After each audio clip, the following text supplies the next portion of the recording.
Patay ang mister ng isang barangay kagawad sa Antipolo, Rizal matapos barilin sa ulo. Ang inarestong suspect mariing itinanggi ang krimen.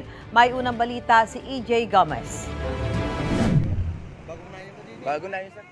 Bumuhos ang luha ng babaeng ito nang lapitan ng kanyang dugoang asawa sakay ng isang van.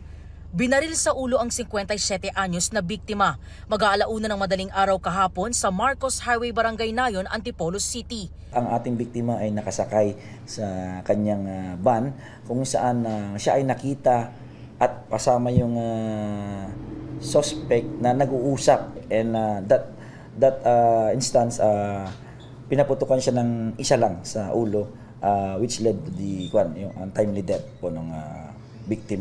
Kwento ng asawa ng nasawi, bibili lang dapat ng pagkain ng biktima kasama ang kanilang apo noong gabing mangyari ang insidente. After mga 30 minutes, bumalik po yung apo ko. Sabi niya, Mami. Sabi niya, binaril ang daddy ko, sabi ko gano'n.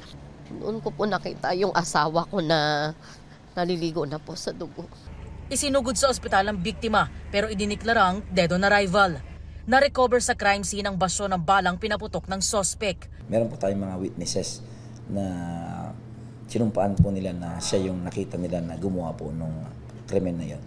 Makalipas ang 2 oras, nadakip ng mga otoridad ang suspect na mariing itinanggi ang paratang. Sabi-sabi lang po lang nila yun na maraming nakakita. Sa totoo lang, binagbintangan lang po ako. Wala po ako dun sa area na yun. Yung dinampot po nila ako, tulog po ako sa bahay na tinitirahan ko. Giit niya, wala po akong baril, ma'am. Hindi po akong gumawa na.